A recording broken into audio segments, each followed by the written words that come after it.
Are you about to start a bathroom renovation, or do you have a toilet that needs replacing? In this video, I will show you how to pick out a brand new toilet.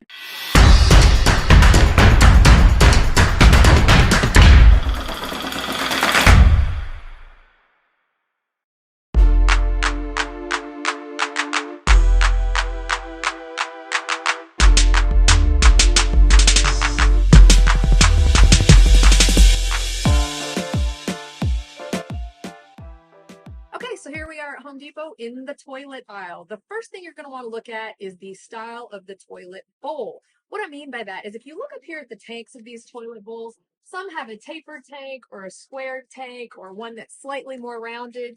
You really just have to choose and see what you like best and what looks best in the decor style of bathroom that you're doing. All right, next up after style, you're going to want to look at the bowl type. So you have two options. It's either elongated bowl or a round bowl. So if you look here, this shows you the round bowl this was more of an old school design. It's completely circular. Most of what you'll see these days is what is called an elongated bowl. I recommend that. I feel that they look more substantial and most people find them more comfortable. Next up, you'll want to consider your toilet height. There's a few options these days. So come and take a look at this. Usually on the labels, you'll see some kind of a label.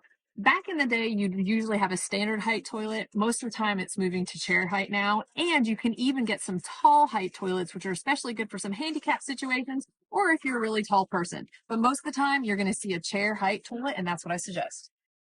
After height, you're going to want to do your flush style and figure out what you like. This can be very polarizing. You either love a top flushing unit, as if you see over here, there's buttons on the top. One of the buttons will typically let out less water. The other will let out more water. Or you can just do the standard on the front of the tank. I personally like the one on the front. I have one in my house that is the top flush, and I actually really regret it. It's very annoying, and I feel like I'm just constantly pushing the same button no matter what. So again, it's personal preference. Choose your flush style.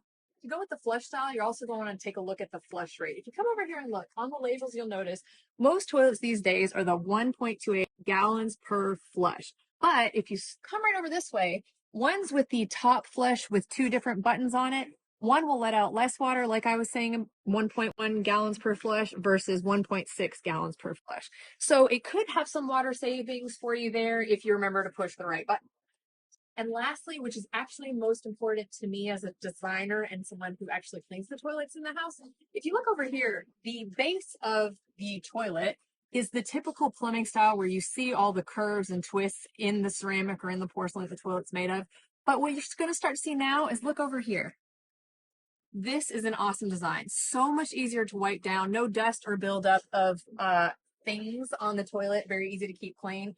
This right here is a make it or break it choice for me.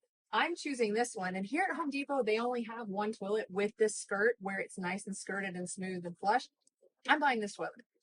Once you've picked your toilet, you actually want to make sure that you look on the box to see that everything's included. The toilet that I'm getting, if you look here, comes with the tank bowl, the slow close seat, which most toilets have these days, wax ring, which is what definitely going to want. That's what keeps the toilet adhered to the ground, and the mounting hardware. Installing a toilet is minimal in what you need to actually do. Let's buy this toilet, head home, and install it.